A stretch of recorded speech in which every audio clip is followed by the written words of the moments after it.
welcome to my masterclass. Today's class will be particularly on the topic of curry. To be more specific, Thai curry, because Thai food is my favorite food. I eat it at least 2 times a week, and I'm going to tell you today about one of my favorite recipes. So seriously, I do eat Thai food a few times a week. If you were to do an autopsy on my body, I'm made up of 2 things: Thai curry and wine. There are a few different types of curry. Most people are familiar with the yellow curry. It's made with turmeric. It's a little bit sweet, not very spicy. Next you have the green curry. It's probably the most popular in the Thai cuisine. It's the most spicy one. And then today I'm going to be making my favorite, which is red curry. Red curry has the perfect flavor. It's just has enough kick without, like, I don't know, making you feel like Satan lives in your mouth or making you sweat. I hate when people are like, I love spicy food, watch me eat these peppers, and then they have like little beads of sweat coming down here. Like, you're being a jackass, you're not enjoying yourself, just fucking stop it. Anyways, that's enough talking. Let's go to my kitchen. So we'll post a recipe for this below, but what you're gonna need for this are obviously red curry paste, ground up ginger, 2 tablespoons of fish sauce, 2 tablespoons of cumin, 2 tablespoons of black pepper, 1 can of coconut milk, shredded up carrots, 1 red pepper, 5 cloves of garlic, 1 huge onion, 2 chicken breasts boneless, some broccoli, mushrooms, jasmine rice. I did forget to add into this sesame oil, so add that as well. Like I said, it'll all be in the ingredients. Obviously cilantro. Like, if you've seen any of my other videos, you know how I feel about people that don't like cilantro. Don't even think for a second that I'm gonna make a Thai dish without this. Oh, coriander, another name. What I'm gonna do for this recipe is very finely, like I said, chop up my onions and garlic and throw them in the pan, hot ass olive oil. Actually, there'll be 2 oils that we're gonna be using for this recipe. One is an olive oil and the other one is a coconut oil, because it's a Thai dish. Coconuts are involved. I love coconuts, by the way. I'm a total coconut whore. Coconut cream pie, coconut flakes, coconut water, coconut milk. Bounty is my favorite chocolate bar. Even smelling suntan oil, I just want to drink that shit. I'm crazy for coconuts.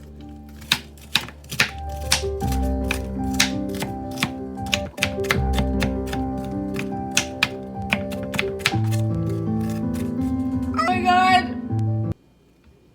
Oh!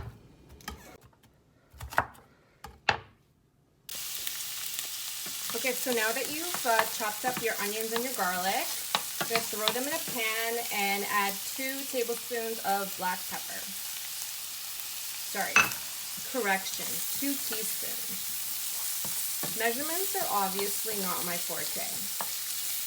Just make sure you saute this until it's transparent on medium heat. There is no better smell in the world than the smell of frying onions. Like I said before, for this you can use any kind of protein. I'm going to be using chicken, so I have 2 chicken breasts. Who remembers when this was like in your push-up bra? Like these things. So high school. It's fucking hilarious. One time my dad saw me leave my boobs on the table and he was like, what the fuck, can we barbecue? Just get a boob job. Do yourself a favor. Anyway, I'm gonna go chop up my fake tits and then I'm gonna add them to this pan. All right, so now that you're cooking your chicken breasts, make sure that you don't cut them up too large or too small, like medium chunks, and make sure that you turn down the heat so that the onions don't burn. Also, I am going to be adding coconut oil to this. It just adds a whole new depth of flavor to the dish, and it will make everything much more delicious. So just swirl it all around. You've added your coconut oil in here. The chicken, just make sure you cook it enough, but not too much so that it's like rubbery and gross. I've turned down the heat to low. I'm just gonna kind of eyeball this, and while that's happening, I'm gonna go slice up the peppers and the mushrooms and the broccoli and add it to this. Make sure that the peppers are finely sliced as well. And then we're gonna add our spices. Oh shit, then we gotta cook the rice. Okay, never mind. Note to self, cook rice. As you see here, I've added in all the vegetables. There's finely sliced carrots, red peppers, mushrooms, and broccoli. I'm gonna close the lid on this and let it simmer for about 10 minutes. And then in the meantime, I'm gonna mix up the spices in it. So while the chicken and the vegetables are sauteing, what I'm gonna do is make the sauce. So I have 2 teaspoons of red curry paste.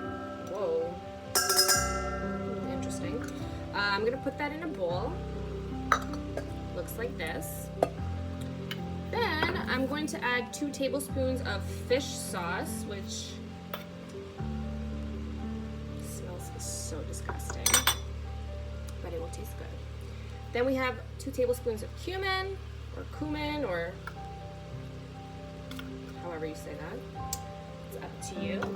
And we also have 2 tablespoons of minced ginger, which I was, of course, way too fucking lazy to mince myself, so I just got the kind that comes in a little jar thingy. Now what you're gonna do is mix all this in so it's like, oh, there's a piece of carrot! Ew, get out of here. What you're gonna do is mix all of this together.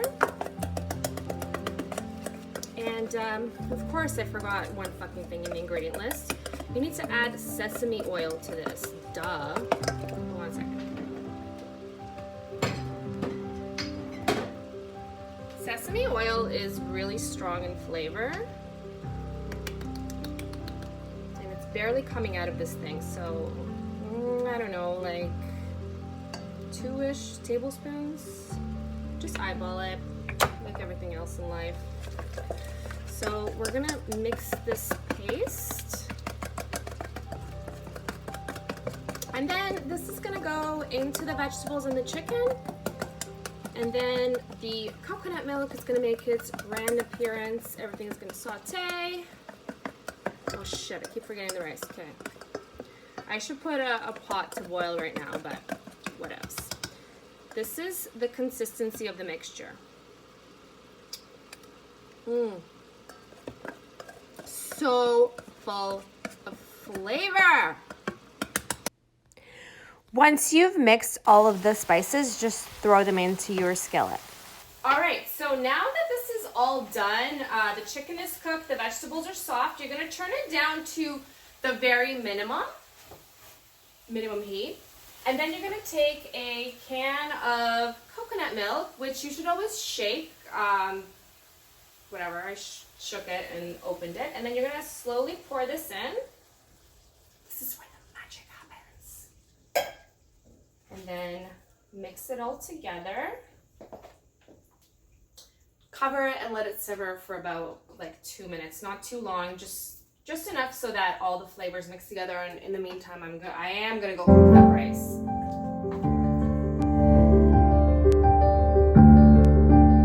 The water is boiling for the rice. How can I forget my dear cilantro? I'm just gonna be a cilantro slut and put in shit ton of cilantro, but up to you. You already know I'm judging you if you don't do this. Say the words cilantro slut. Make sure that you leave some fresh cilantro for the garnish. Is that too much? I'm gonna Google health benefits of cilantro right now. And then you'll know. I bet you health benefits of cilantro is that it like makes you extremely cool.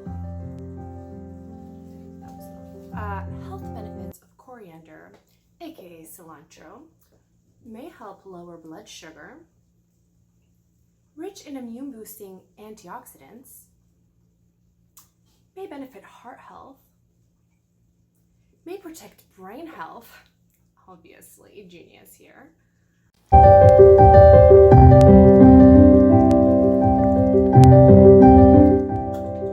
For the rice, don't be a fool, I'm using jasmine rice. It's what is used in most traditional Thai dishes.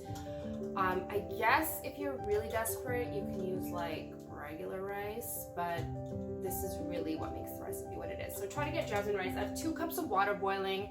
The ratio is always 2 to 1, so you boil 2 cups of water and you put in 1 cup of rice. As you can see, I have no space. If you have a rice cooker, good for you. You are way better and more advanced at life than I am. Fortunately, I just like can't be bothered, so I'm gonna do it the old school way on the stovetop. So 2 to 1. I really hope that you guys liked my video. Please subscribe to my channel at Menu by Mila. Let me know what recipes you want me to make. Not that I will, because I always make whatever I want. Duh. Enjoy your dinner.